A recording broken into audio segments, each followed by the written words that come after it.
kepada Puan Yang di-Pertua atas peluang yang diberikan kepada saya untuk menyertai perbahasan Belanjawan 2024 di Dewan Yang Mulia ini. Saya ingin mengucapkan tahniah kepada Yang Amat Berhormat Tambun, Merangkap Menteri Kewangan di atas pembentangan Belanjawan 2024 di bawah Kerajaan Perpaduan yang bertemakan ekonomi madani memperkasa rakyat. Di kesempatan ini, saya juga ingin mengucapkan tahniah kepada Majlis Bandaraya Petaling Jaya kerana menjadi PBT yang pertama mendapat pengiktirafan Bandar Mesra Kanak-Kanak oleh Tabung Kanak-Kanak UNICEF pada September 2023 yang lalu. MBPJ juga PBT pertama di Malaysia yang mempunyai ahli majlis kanak-kanak. Untuk makluman Puan Yang di-Pertua, majlis tersebut terdiri daripada 45 orang kanak-kanak yang akan sentiasa memantau dasar serta belanjawan PBT agar bukan sahaja mematuhi kehendak dewasa tetapi juga kanak-kanak. Saya berharap mutu perbahasan dan adab tertib ahli-ahli di Dewan Yang Mulia ini tidak kurang daripada mereka. Puan Yang di-Pertua, pertamanya saya menyambut baik usaha ekonomi madani yang sentiasa menitik beratkan perusahaan mikro, kecil dan sederhana ataupun PMKS kerana mereka inilah antara aset terpenting tunjang kepada ekonomi negara. PMKS menyumbang 97% daripada semua perniagaan di Malaysia dan 48% jumlah penggajian pekerja. Tetapi hanya menyumbang 37% kepada KDNK negara, 12% ekspor dan 0.1% sahaja pertumbuhan produktiviti. Sekiranya PMKS lembab, maka separuh gaji pekerja di Malaysia tidak akan naik dan keadaan ini pasti tidak dapat membantu kita menuju ke arah negara berproduktiviti dan berpendapatan tinggi. Melihat kepada Belanjawan 2024, kerajaan menyediakan peruntukan sejumlah 44 bilion di bawah MOF, MITI, KUSKOP, KKD dan KPLB dan di bawah pelbagai agensi seperti Bank Negara, BSN, Tekun, Khazanah, SJPP, Amanah Ikhtiar, MDEC, MARA, SME Corp dan banyak lagi. Laporan Bank Dunia mengesahkan bahawa dalam tempoh 2016 hingga 2019, lebih 270 program sokongan PKS yang berbeza ini telah dilaksanakan oleh lebih 80 agensi daripada pelbagai kementerian. Tahun 2019 sahaja, 71 agensi yang berbeza termasuk jabatan, agensi kerajaan dan syarikat GLC telah menjadi penyelia pelaksanaan program sokongan PKS dan usahawan di seluruh negara. Dari sudut yang lain, saya mempunyai kegusaran tentang kementerian mana dan agensi apa yang sebenarnya dikhususkan untuk menjaga PMKS ataupun SME kita. Persoalan lebih pokok adalah, adakah pembentukan institusi lama masih relevan dalam menghadapi cabaran masa depan PMKS kita? Puan Yang di-Pertua, kita semua sedar bahawa hanya tembakan yang bersasar akan hit the target dengan izin. Sebaliknya, tembakan rambang tidak akan terkena apa-apa. Memandangkan program yang bersasar akan membawa impak maksimum, mengapakah kita masih berjinak-jinak dengan tetapan institusi lama yang terbukti tidak mampu memartabatkan PMKS kita selama ini? Saya ingin mengesyorkan kepada Kabinet konsep pusat sehenti PMKS, iaitu perkasa dan perluaskan SME Corp umpamanya yang dilihat lebih lengkap ekosistem sokongannya untuk merangkumi segala urusan dan bantuan PMKS dan meletakkan SME Corp di bawah sebuah kementerian yang khusus untuk menjaga PMKS. PMKS kita boleh membuat permohonan bantuan melalui satu portal online secara telus, cekap dan profesional. Melalui pusat sehenti ini, mereka juga boleh terdedah dengan rantaian bekalan antarabangsa, menjadi pembekal atau vendor kepada MNC, GLC dan terlibat dalam dunia ekspor. Agensi-agensi lain harus disepadukan di bawah konsep pusat sehenti bagi mengoptimalkan operasi kerajaan. Saya juga sedar bahawa tetapan institusi lama adalah berhajat untuk membantu PMKS Bumiputera. Ini merupakan satu aspirasi murni yang dikongsi semua. Namun kaedah lama terbukti tidak mencapai matlamat yang diikhtiarkan. Dapatan ini disahkan bukan oleh saya saja tetapi oleh hasil kajian Institusi Masa Depan Malaysia, MASA, yang mana Pago memegang jawatan pengurusi dan Putrajaya menjadi ahli lembaga pemegang amanah. Laporan awal status sosial ekonomi Bumiputera yang diterbitkan pada tahun 2009 menyebut bahawa matlamat mencapai 30% ekuiti sudah tidak begitu tepat. Sebaliknya, penglibatan secara langsung dengan aktiviti komersial dan perindustrian adalah penting demi menjana nilai tambah, mewujudkan peluang pekerjaan dan vendor serta membangunkan kluster dan rangkaian bekalan dan ekosistem ekonomi Bumiputera. Puan Yang di-Pertua, jika ini dibaca bersama dengan kelembapan produktiviti, nilai tambah dan daya ekspor keseluruhan PMKS di Malaysia, kita dapat membuat dua kesimpulan, iaitu yang pertama, kerajaan wajar terus membantu PMKS Bumiputera melalui kaedah menaik tarafkan nilai tambah, produktiviti dan rangkaian bekalan mereka dan bukan terus memberikan geran, kelengkapan dan pinjaman sahaja.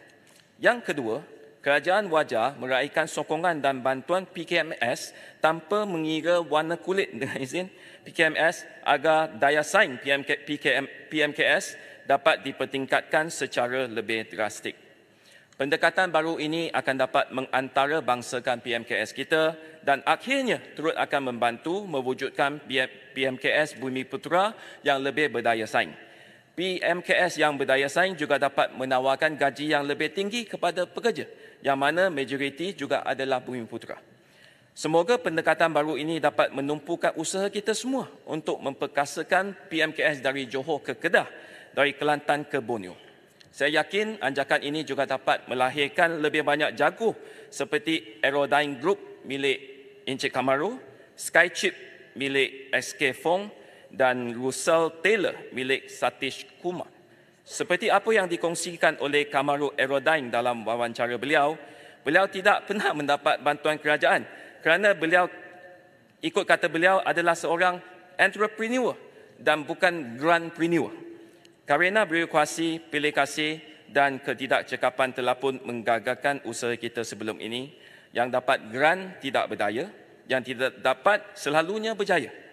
Puan Yang di-Pertua, saya juga ingin mencadangkan agar bukan sahaja program bantuan PMKS, malah semua program kerajaan harus dinilai keberkesanan mereka oleh pihak audit luaran. Saya menyahut juga cadangan daripada Kuala Selangor tadi, iaitu monitoring dan evaluation is utmost important. Sebarang program besar wajar memperuntukkan, contohnya 0.5% belanjawan untuk tujuan evaluation by third party dengan izin. Saya turut berharap apabila anjakan paradigma ini berlaku, ianya turut akan disokong bukan sahaja oleh ahli kerajaan tetapi juga oleh pembangkang dan tidak dipermainkan sentimen-sentimen perkauman sempit kerana Pago dan Putrajaya juga senadi dalam hal ini. Puan Yang di-Pertua, saya juga mengalu-alukan langkah pergabungan Bank Pembangunan Malaysia, SME Bank dan Exim Bank seperti yang dinyatakan dalam laporan DH. Institusi Kewangan Pembangunan, DFI, dilihat mempunyai standard dan amalan tabik urus korporat yang lebih lemah, meskipun banyak daripada mereka sekarang menjalankan perniagaan yang sama seperti bank komersial. Memang DFI perlu diperketatkan tabik urus mereka kerana mereka menggunakan dana awam iaitu duit rakyat. Saya berharap bahawa insiden yang mana bekas pengurus pengarah Bank Pembangunan diheret ke mahkamah atas pinjaman 400 juta ringgit yang diragui tidak akan dan tidak boleh berlaku lagi. Di samping itu, saya juga menggesa Bank Negara Malaysia dan Suruhanjaya Security supaya menimbang semula untuk mengeluarkan lesen-lesen bank yang boleh menawarkan perkhidmatan kepada PMKS. Untuk makluman Puan Yang di-Pertua, selepas krisis ekonomi melanda Malaysia sejak tahun 1998, bekas Menteri Kewangan mengarahkan penutupan dan penggabungan bank-bank kecil sekaligus mengurangkan bank dari 22 buah pada tahun 1990 kepada hanya 10 buah bank menjelang 2022. Syarikat kewangan juga dikurangkan daripada 45 buah kepada 10 buah sahaja. Akibatnya, PMKS makin sukar mendapat pinjaman atas alasan mereka tidak layak.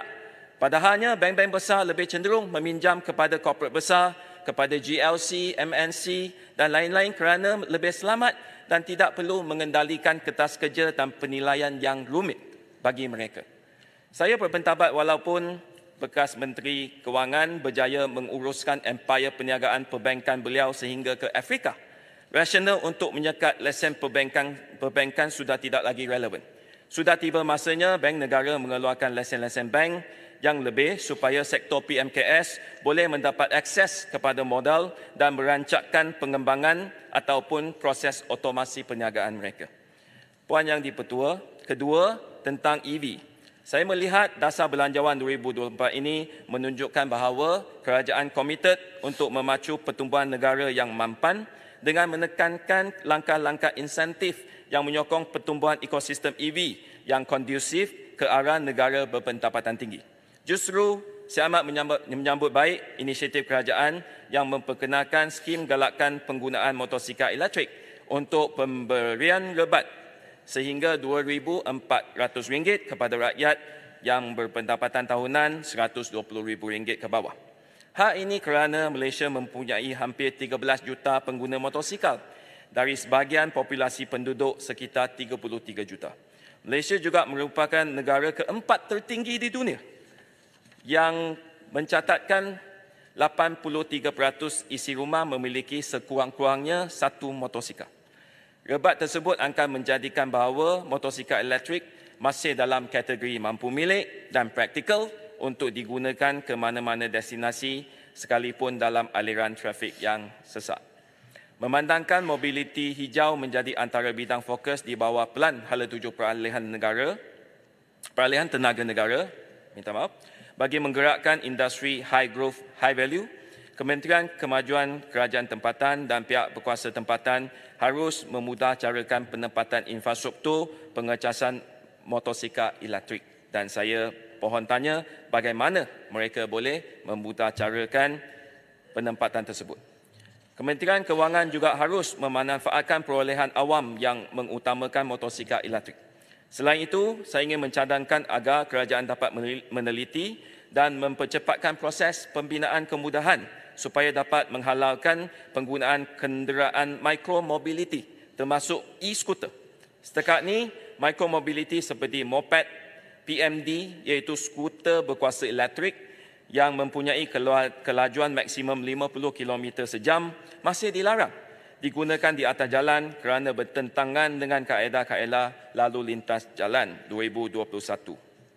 Sandbox oleh MOT harus dipercepatkan dan KPKT wajar meletakkan KPI supaya kemudahan sokongan e-skuter dapat dibina dalam kadar segera bagi mengatasi masalah batuan terakhir ataupun last mile connectivity sistem pengangkutan awam kita.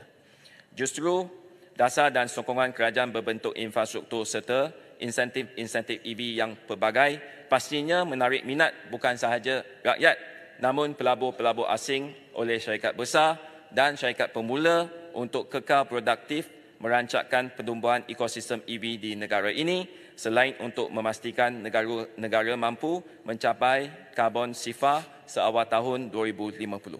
Sekian sahaja ucapan perbahasan saya.